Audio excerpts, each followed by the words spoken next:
Good morning, GEOINT Forward. Thank you. It's a pleasure to be here with you again this year to talk about IARPA, and my thanks to the USGIF staff for extending the invitation again.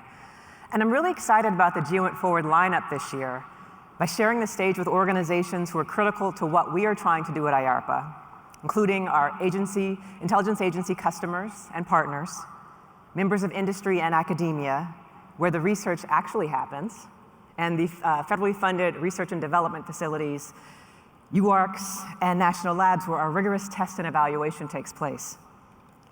My outline for today is as follows. I'll spend just a few minutes talking about IARPA, and only because there were so many people in the audience last year who really weren't familiar with the organization. The rest of the presentation will focus on IARPA's GEOINT-related research to include video analysis, 3D model generation, activity detection and surveillance video, image geolocation, and high-frequency video or geolocation as well. For most of our programs, the goal is to automatically accomplish what are currently very manual tasks, leveraging artificial intelligence and large quantities of annotated training data that we produce for the programs and in some cases make available to the public for research purposes. I'll wrap up the talk by sharing some of the open IARPA opportunities to include new programs and prize challenges, and then to talk a little bit about how to do business with us. So IARPA was created within the Office of the Director of National Intelligence about 10 years ago, and the focus was on R&D to address the IC's most critical and pressing intelligence problems that can be solved through science and technology. The intent was for IARPA to work on those areas that the agencies themselves could not invest in, either because the research was too risky, would require too many resources, or just would take too long to deliver to operations. So IARPA invests in high-risk, high-payoff research programs to tackle some of the most difficult challenges of the agencies and disciplines within the intelligence community. And we bring the best minds to bear on our challenges by sponsoring full and open competition to the greatest extent possible. We don't perform any research in-house. We find researchers in academia and industry to do the hard work. And our program managers, they act as referees. They're there on term limits for 3 to 5 years to really focus on a program or a couple of programs. We define the research problems, we put out solicitations, receive the competitive proposals, and then we fund and we measure. Most of what we fund is unclassified, or at least has a component that can be done with uncleared performers, though the final application may still be classified.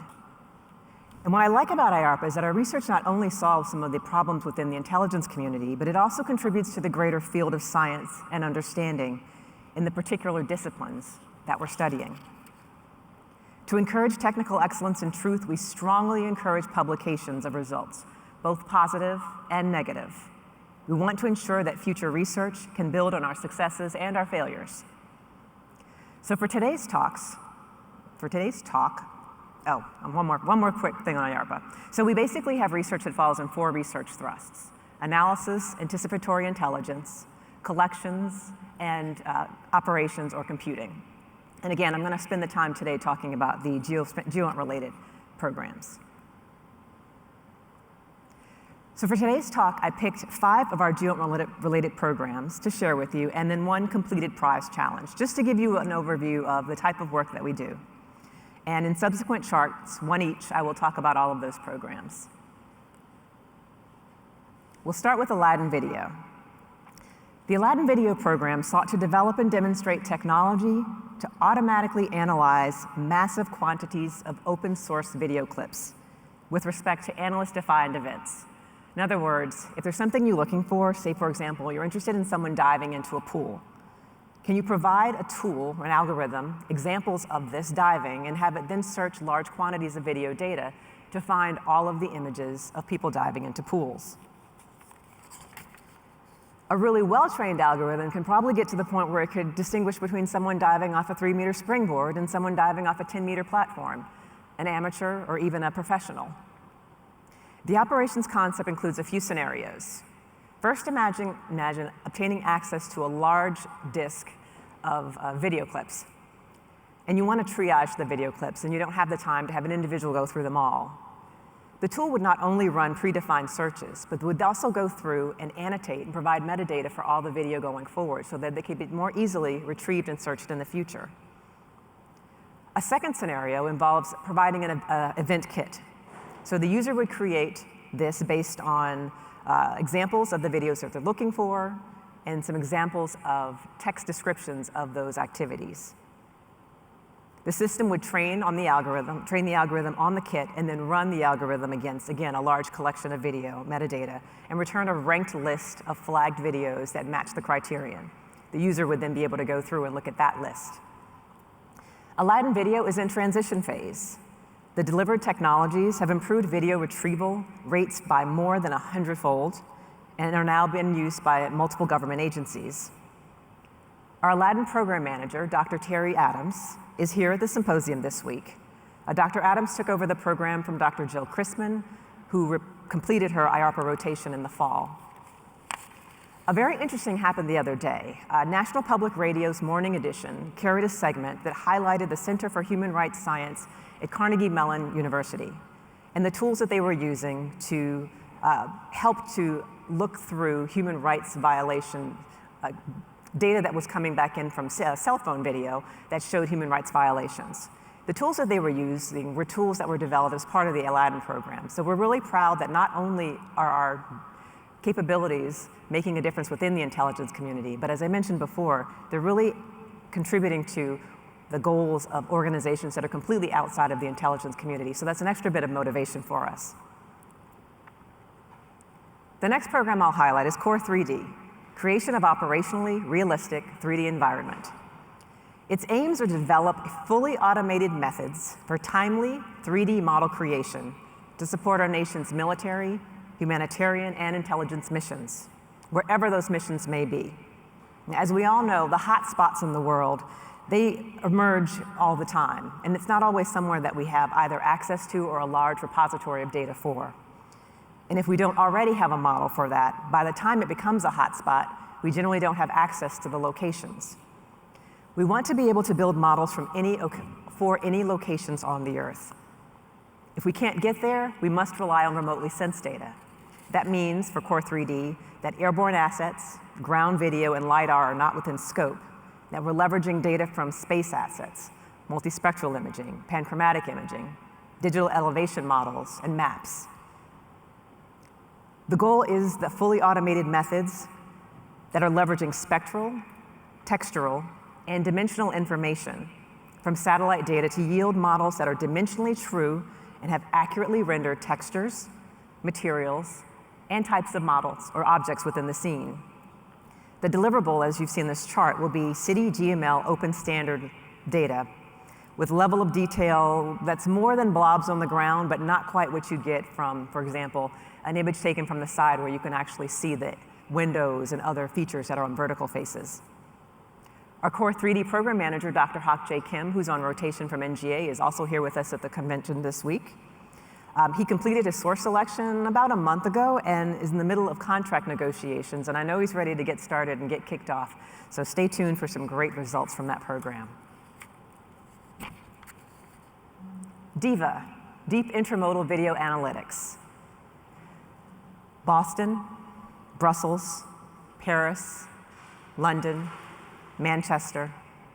These are just some of the cities that have experienced terrorist attacks in the last few weeks or years, resulting in tragic loss of life. They have something else in common. All were in urban cities that are inundated with surveillance video and cell phone imagery and cell phone video.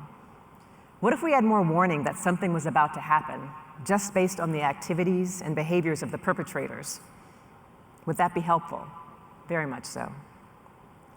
The DIVA program intends to develop robust, automated activity detection for a multi-camera streaming environment.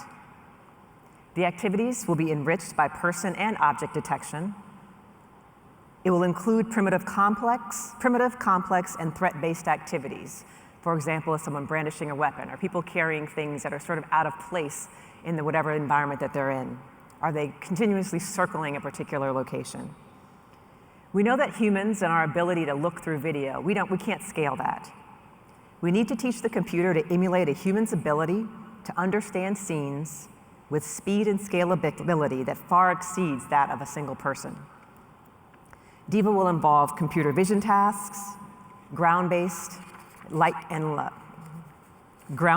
visible light cameras to start, and later on will incorporate non-visible light cameras. It'll also incorporate surveillance cameras, handheld cameras, and body-worn cameras, and will seek to tackle the challenge of re-identification between those different camera viewpoints. Our DIVA program manager, Dr. Terry Adams, is also here this week at the summit. He recently also completed source selection and contracts are being negotiated, and I know that he too is ready for kickoff and to begin to see what results will be delivered.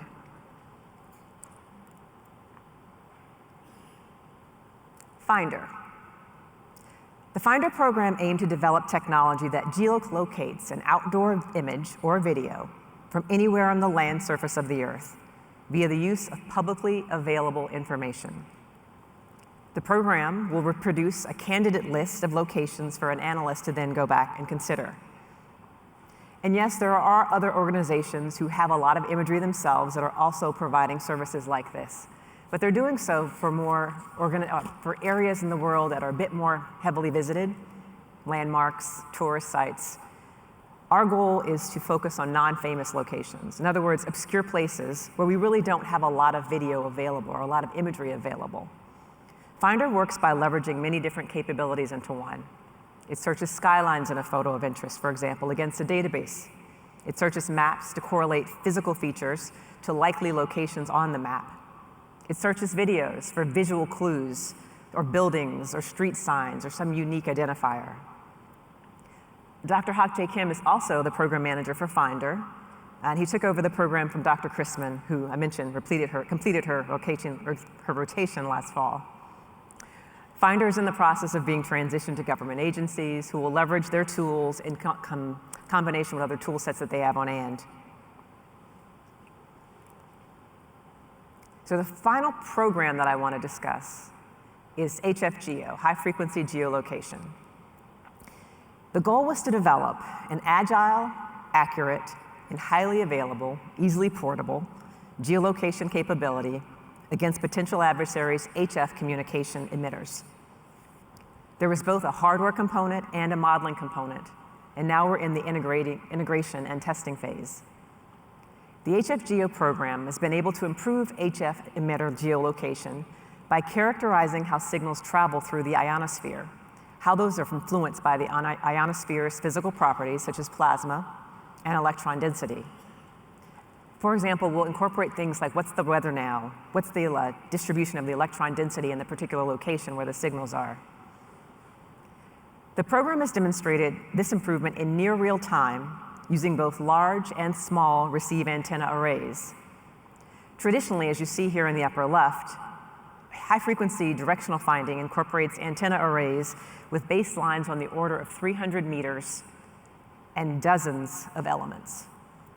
HFGEO is able to produce comparable results using specialized antenna elements arranged in an array that is almost an order of magnitude smaller with half the elements.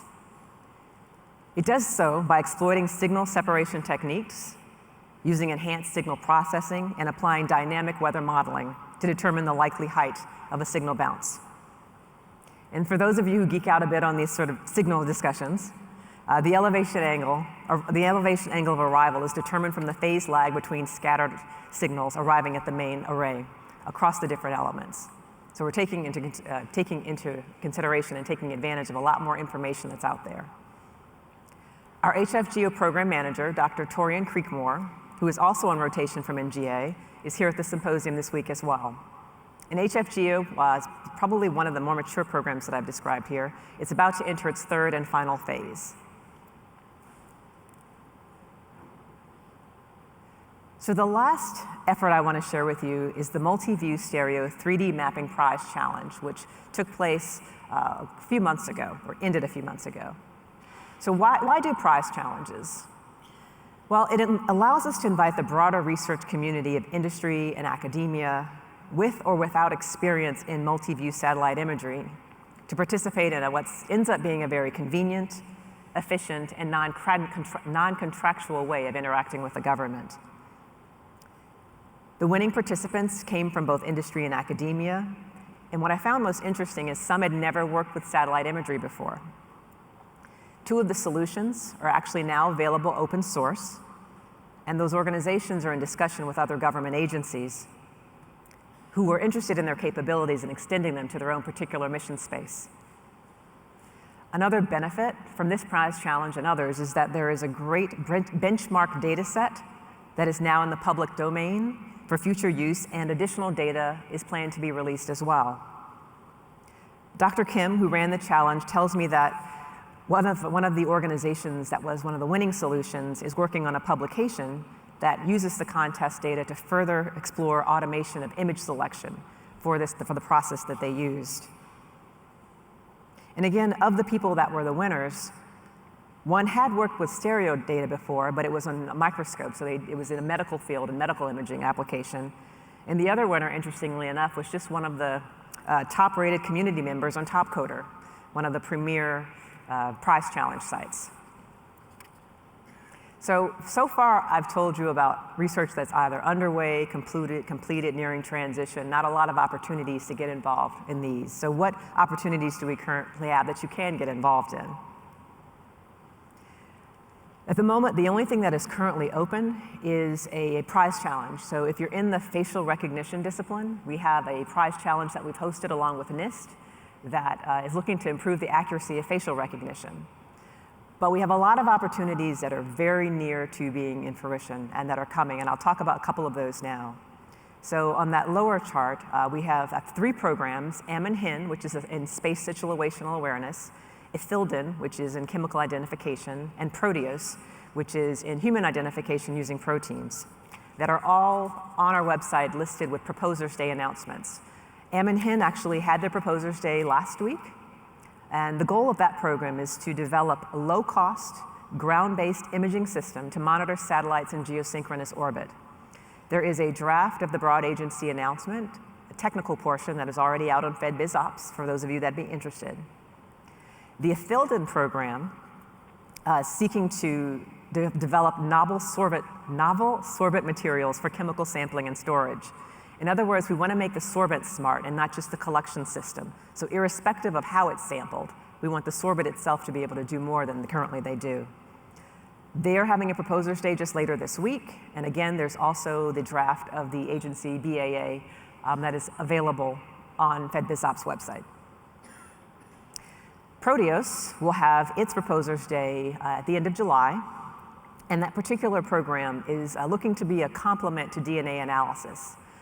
In other words, we know that when there's a crime scene, DNA is used to help try to figure out who the perpetrators were. But DNA also degrades quickly, and also there isn't always enough DNA to actually be used for the analysis. However, proteins that we also leave behind, that the DNA produces, are longer lasting and are often there in larger quantities. So the question is, can we further identify individuals by the use of their leaving proteins behind? We're trying to analyze the relationship between the polymorphisms in the proteome with what polymorphisms exist in DNA analysis. So can we find that one-to-one correlation so that we can start using the proteins as an additional ability to identify people? There is another program which isn't actually on this chart yet, which literally just hit the street last week. The Proposers Day will be sometime in July. It's called HECTOR. It's homomorphic encryption computing techniques with overhead reduction.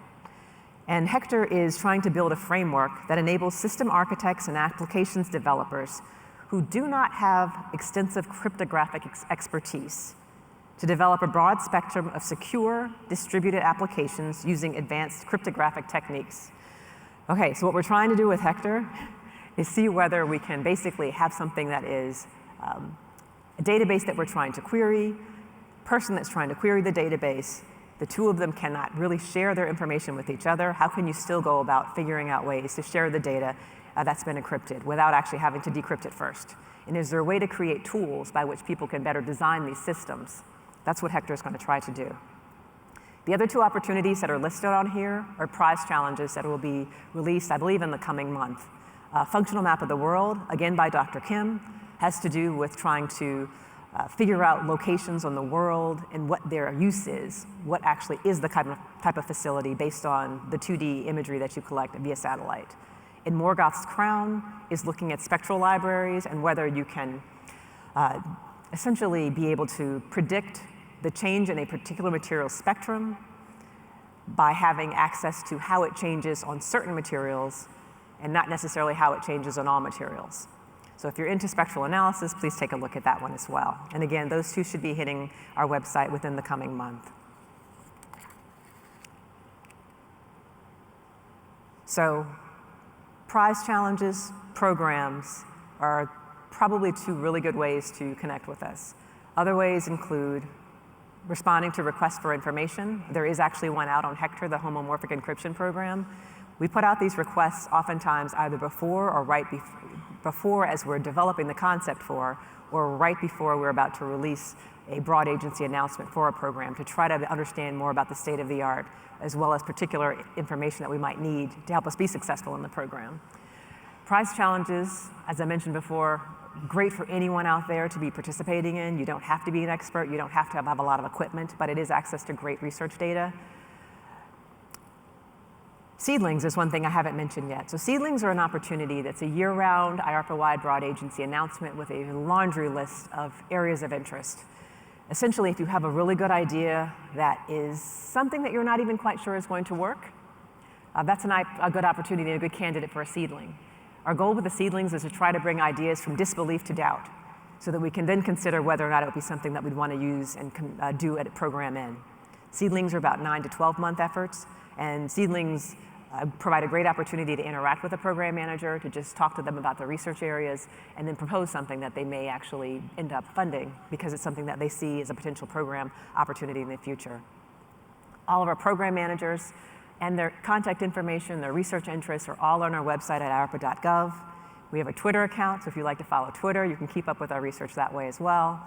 And again, sending information to IARPA is a great way to engage with us, pitch a new idea, and just see whether there's something that we might be interested in that you can actually work on with us later on.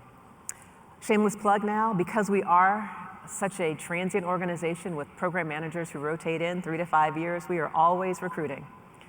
Always recruiting not only from within the intelligence communities for details and rotations, but also looking for great people from industry, academia, national labs, you name it. So if you're interested in a change and would love to bring a program to fruition and haven't quite had an organization that's been able to support the goals, think about us, send us a note, and we'd love to talk to you more about that. So I think I will go ahead and stop here and save some time for questions, but I do thank you for your attention. And again, IARPA is a great place to not only work, but to engage with, to really push the limits on science. Again, not just for the intelligence community, but really for the greater scientific discipline. So thank you very much for your time and attention. Thank you, Dr. Dixon. So we do have a couple of questions from the audience. First question is, what is IARPA doing in advancement of the Internet of Things? We don't currently have an Internet of Things program going, but we are, as I mentioned, always looking at good programs. So if you've got some ideas, definitely take advantage of the opportunity to reach out to us and share something. We are looking at the fact that there are going to be so many networked opportunities. So within our operations space, as we're looking for secure operations, secure computing, that is somewhere we would touch up against Internet of Things. But again, no programs currently on in our portfolio that is looking at those particular areas. Thank you. Second question. What is the biggest challenge in transitioning these capabilities to other federal agencies like NGA? We've been pretty successful with our transition rates to date, and I think one of the reasons is that we involve transition partners from the beginning, from concept development, from source selection, setting metrics, as members of our government advisory board along the way, so when we get to the end, there's not a surprise. I think because the funding cycles are so different between the various organizations, having an organization that's ready to receive the capability is the biggest challenge. We've sort of broken the code on how to make sure they know that it's coming and they know what we'll be able to deliver to them. Making sure that we've backed up our conversations with them and our collaborations enough that they can have funding ready and available is probably still the largest challenge, I think, for both organizations, and only because you're dealing with two organizations that have very specific things they're trying to accomplish, and oftentimes having to bring in a capability that will need further maturing is not always at the top of any organization's list. But I think that what we've delivered has made such a difference, or at least offers the possibility of making such a difference in mission space, that we've had success transitioning things to the other agencies because of that. Thanks. The next question. So the director of IARPA recently stated at the USGIF Machine Learning Forum that the USG spends roughly $1 billion per year in artificial intelligence. SoftBank alone has raised $100 billion of AI-focused funds. Do you believe that the USG investment is sufficient and or competitive?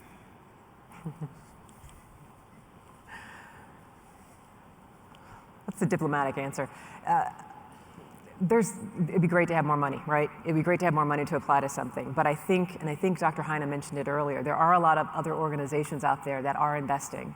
And I don't think our investment's ever going to top those that have a commercial interest, those that have a profit driver, for example. So is it enough? It's a good investment. I think we can work together as a government community to make sure that we're sort of all working in the same direction, to make sure we're leveraging the investment. I don't anticipate being able to have more money to do what we're trying to do, so we're going to have to work with what we have. It's going to have to be enough, I suppose, is probably the simplest answer.